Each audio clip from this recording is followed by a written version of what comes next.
There's no feeling more intense than starting over.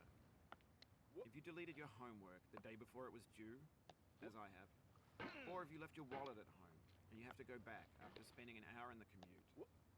If you won some money at the casino and then put all your winnings on red but it came up black. If you got your best shirt dry cleaned before a wedding and then immediately dropped food on it. If you won an argument with a friend and then later discovered that they just returned to their original view.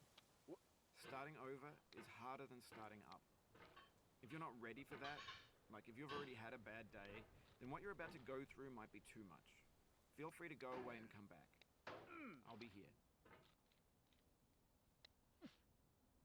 Alright, thanks for coming with me on this trip. I'll understand if you have to take a break at any point. Just find a safe place to stop and quit the game. And don't worry, I'll save your progress, always. Even your mistakes. This game is a homage to a free game that came out in 2002, titled Sexy Hiking. The author of that game was Jazuo, a mysterious Czech designer who was known at the time as the father of B games. And B games are rough assemblages of found objects. Designers slap them together very quickly and freely, and they're often too rough and unfriendly to gain much of a following. They're built more for the joy of building them than as polished products. In a certain way, Sexy Hiking is the perfect embodiment of a B game. It's built almost entirely out of found and recycled parts, and it's one of the most unusual and unfriendly games of its time. In it, your task is simply to drag yourself up a mountain with a hammer. And that act of climbing, in the digital world or in real life, has certain essential properties that give the game its flavor. No amount of forward progress is guaranteed. Some cliffs are too sheer or too slippery. And the player is constantly, unremittingly in danger of falling and losing everything.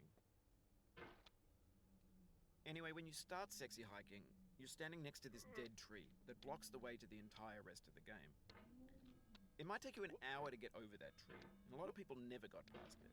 You prod and you poke at it, exploring the limits of your reach and your strength, trying to find a way up and over. And there's a sense of truth in that lack of compromise.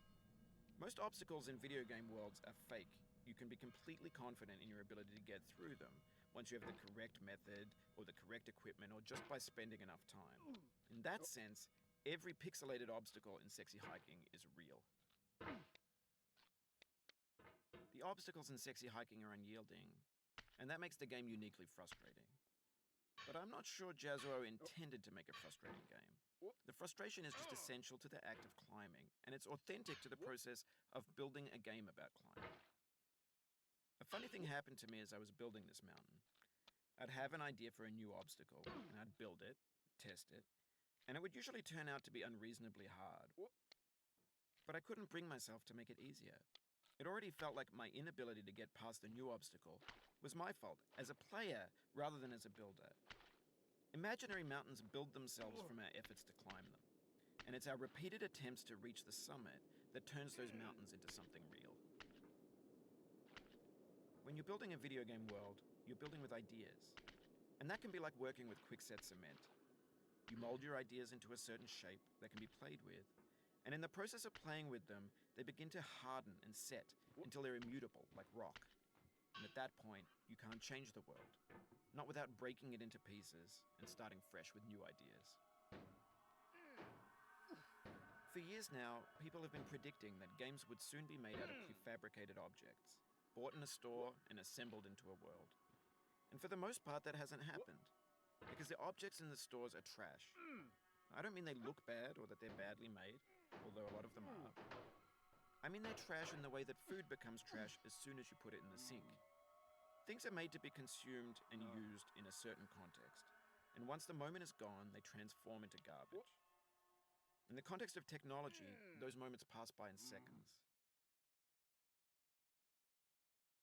Over time, we've poured more and more refuse into this vast digital landfill that